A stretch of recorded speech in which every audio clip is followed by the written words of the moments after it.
Você abre o TikTok, Instagram ou YouTube e tem lá 100 humanos contra um gorila. Quem venceria? Tem criador de conteúdo, biólogo, todo mundo mergulhando nesse cenário improvável com uma seriedade surpreendente. E essa pergunta, por mais absurda que pareça, revela algo ainda mais profundo. Até que ponto o ser humano, coletivamente, consegue compensar a sua fragilidade individual? E, principalmente, o que os números e a ciência podem dizer sobre isso? É isso que você vai descobrir no vídeo de hoje, não antes de você deixar o seu like e conferir a sua inscrição nesse canal para mais vídeos de história, ciência e curiosidades do mundo. Vamos lá! Antes de imaginarmos estratégias mirabolantes, emboscadas e planos de ataque em grupo, é preciso entender exatamente com quem estamos lidando, porque um gorila não é apenas qualquer um. Primeiro, o que a ciência diz sobre a força física de um gorila? A imagem de um gorila pode parecer familiar, afinal, eles estão presentes em zoológicos, documentários e memes. Mas existe uma distância enorme entre o que pensamos saber e o que os dados científicos realmente revelam sobre esses primatas. O gorila é, em termos evolutivos, um tanque de guerra com pelos. Um gorila das montanhas adulto, por exemplo, pode pesar entre 160 e 220 quilos. Já a força dos braços é um capítulo à parte. Estudos biomecânicos estimam que eles podem ser 4 a 9 vezes mais forte que um humano médio. Isso significa que um único golpe pode causar fraturas sérias, se não fatais, em um humano comum. Além disso, a musculatura do gorila é densa e funcional. Diferente dos humanos, que treinam grupos musculares isolados por estética, a musculatura do gorila serve para a sobrevivência. É adaptada para escalar árvores, derrubar galhos, se defender de predadores e brigar por liderança.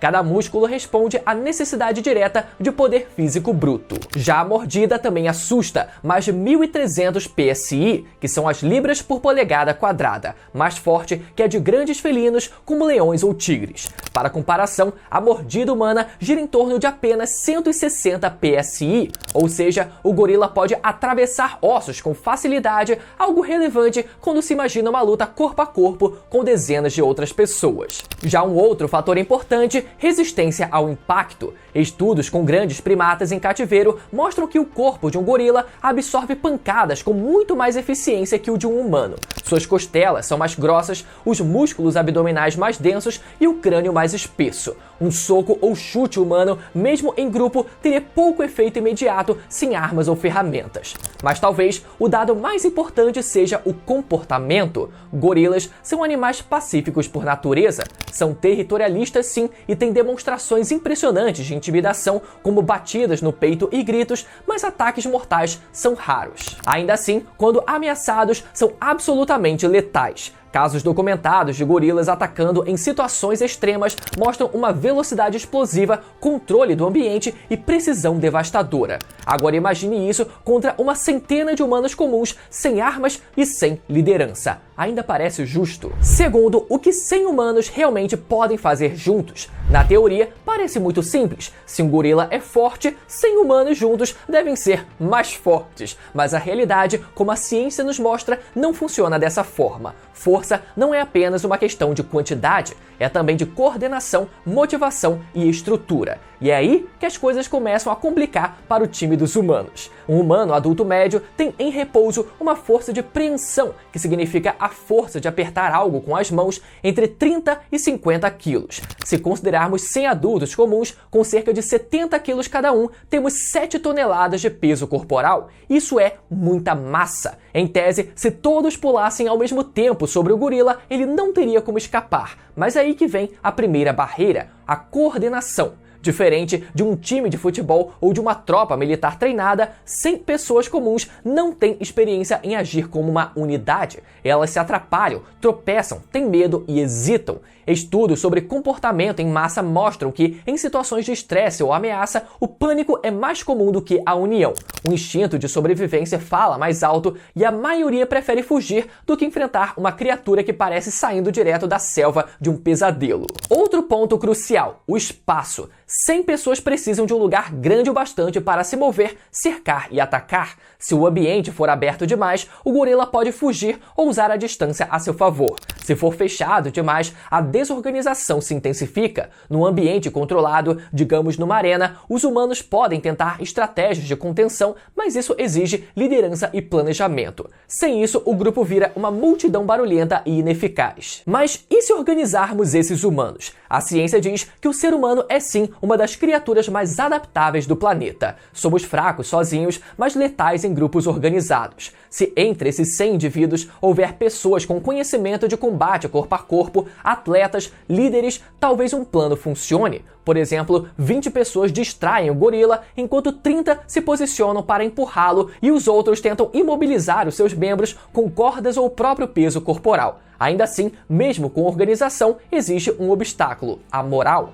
Bater em um animal inteligente com olhos expressivos que grita e tenta escapar pode gerar até empatia. Muitos poderiam parar no meio do confronto, outros, ao ver colegas feridos gravemente ou mortos, simplesmente desistiriam. E lembre-se, o gorila só precisa acertar um para causar pânico em vários. Há também a questão do tempo. Um confronto como esse não dura horas, é uma questão de minutos ou talvez até segundos. O primeiro impacto do gorila pode ser tão brutal que metade do grupo simplesmente fuja. O cérebro humano, diante do imprevisível, escolhe a sobrevivência. E contra um predador com força sobre-humana, a lógica costuma desaparecer. Ou seja, quantidade não garante vitória. Ela só vira vantagem se houver planejamento, coragem e muita sorte. Terceiro, e se colocarmos variáveis: armas, terreno, clima e mais? Ok, já ficou claro que 100 humanos comuns jogados contra um gorila furioso tem poucas chances sem organização.